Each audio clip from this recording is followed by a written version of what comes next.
So good evening and welcome to the Monday evening masterclass. We are going to have a short talk, Ayurvedic talk tonight.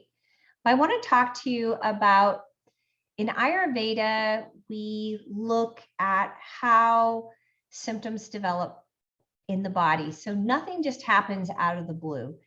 We have actual stages of disease that happens in the body. So when somebody comes in and has a consultation with me, I always show a tree and I always ask them, pretend that you're a tree. And at the root, you are bringing in the elements. You're bringing in ether, you're bringing in air, you're bringing in fire, bringing in water, and you're bringing in kapha. And everything that you eat and everything that you do, everything, how you think, how you speak, everything, your emotions, it's all influencing those elements. And if you're not really sure what that means, it means that if you're experiencing more fear and worry, those would be more vata emotions, ether and air. And then foods of ether and air would be like raw vegetables and salads and things that actually are not very substantial. That's actually going to make ether and air worse. So if you already have a lot of ether and air, you're experiencing a lot of fear, and you're that tree and you're having, a lot of scatteredness and chaos going on in your body, you don't want to be eating that type of food. You want to start eating food that's going to ground you, more substantial food.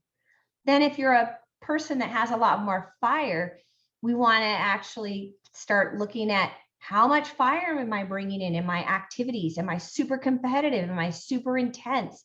Do I go through life just with this intensity about everything? And how to learn how to back off from that and be a little more playful.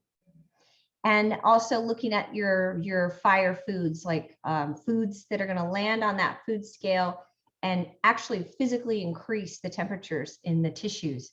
And that would be like nightshades and hot peppers and bell peppers and anything that would increase tissue heat. So those are foods that are spicier. Also, with the kapha, the water and the earth, if you're bringing that in, then you're going to have more of a slower way of moving through the world. You take your time. You have a lot more body mass usually, and you would want to have more of a lighter diet, right? So we're looking at that we're a tree, but here's the reality of it. We are this tree and our roots go into the ground and we're bringing in the elements. Well, what happens if we don't know any of that information? We don't know what our constitution is. We don't know what our imbalances are, and we're just going through life. And we're coming home and we're having a glass of wine and we're eating potato chips and we're not exercising. We're not getting out in nature. We're not doing anything to help our sleep. And life just kind of can go on like that. And then what happens is you start to what they call accumulate. So say you are fire. You have a lot of fire in your system, your pitta, and you start to accumulate heat. Your job is intense. Your marriage is intense. Your kids are intense. The activities you're involved in are intense. All of those things are increasing heat, increasing pressure in your body. And then your favorite foods are all the spicy foods. And so then you're again increasing heat. Accumulation starts to happen. This is the first stage of disease, accumulation. So if I were a pitta person and I know that about myself, I would start to pay attention to, oh, I'm feeling overheated and it's summertime. And I'm starting to notice some heat imbalances, some heat symptoms. So accumulation happens and then it gets aggravated because your body can only contain so much. It eventually, aggravation happens and then it gets irritated and then it moves out into the tissues throughout the whole body, into the bloodstream. And those elements, that heat will then settle in weak tissue. So it accumulates, then it gets aggravated in the tissues, and then it spreads and moves throughout the body. And then it starts to basically settle, and it'll settle where we have a weakness. It's kind of like when you sprain your ankle when you were young, and now that stupid ankle, every time it's, every time there's a certain time in the month, your ankle starts to hurt, right? So it's those old injuries start creeping up, especially as we get older. It's like, oh shoot, that neck injury or that whatever. So all that's what starts happening, and all of a sudden those weak tissues start to get all of that excess, and then something manifests.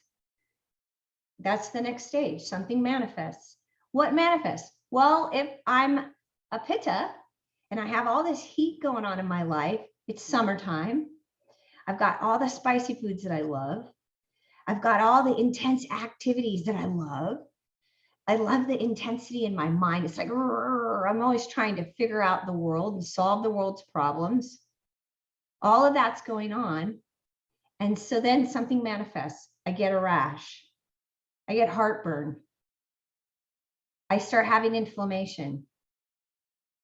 Right? So something will manifest eventually. So nothing happens for no reason. In Ayurveda, there's always a root cause, always a root cause.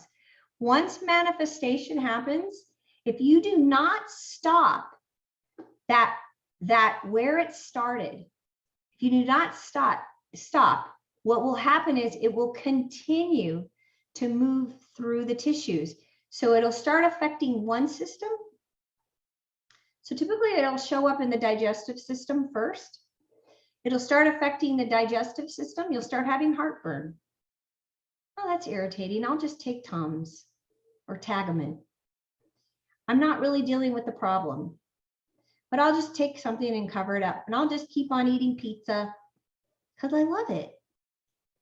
And then all of a sudden you start having more symptoms, because if you don't stop it, it then moves deeper into the tissues of the body and now starts to affect other systems. So now it starts affecting your nervous system. You start feeling irritated all the time. You can't settle down the mind. Then it starts to affect your sleep, right? It just will continue to move down into each system and move deeper and deeper and deeper and deeper into the tissues, into the different systems of the body. Okay? So that's the disease pathway. In Ayurveda, we want to reverse it.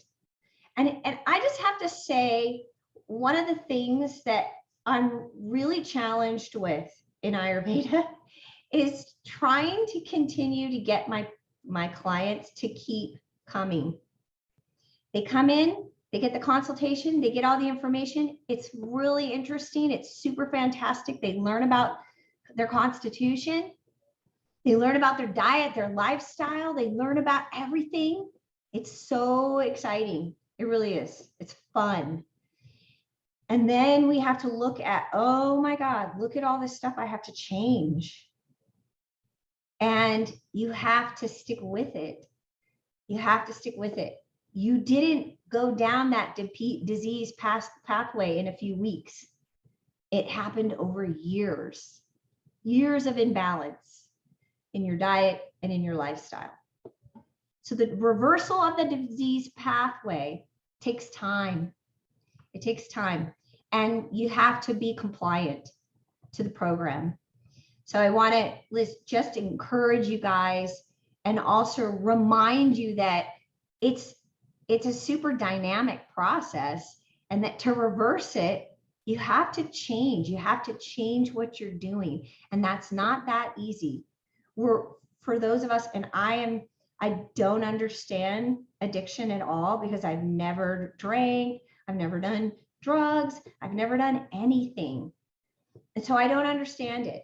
But I'm telling you right now, I do understand it, because when you start having to look at changing the way you eat, I start noticing my own habits and my own addictions to, gosh, I really don't want to give up dark chocolate, even though it really affects my nervous system.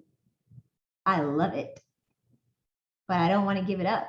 but I have to give it up because every time I eat it, it causes major problems for me. Okay. So I have to then, we're all faced with that. We're all faced with that in the process. So as you turn that disease pathway back around, we have to face ourselves. We have to face what's hard. We have to face stuff of why are we doing this stuff in the first place? Well, sometimes there's emotional stuff. Sometimes there's trauma. And to get healthy means that you have to allow that stuff to come to the surface, and we have to move through it. And that's my job, is to help everybody move through it in the most supportive and positive way I can. But, you know, just remember that it's just each day, one day at a time, one day at a time. And I always try to tell my clients too, that life is life.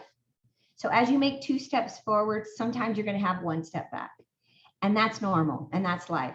As long as you keep doing 2 steps forward and just only 1 step back, you're going to be fine. And you're going to keep making progress. And I always ask my clients to journal.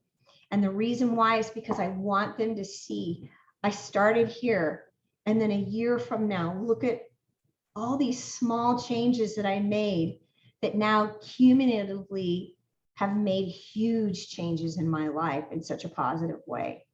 So little tiny changes then become huge, huge changes, and you literally become lighter and freer. Okay, so that is the disease pathway according to Ayurveda.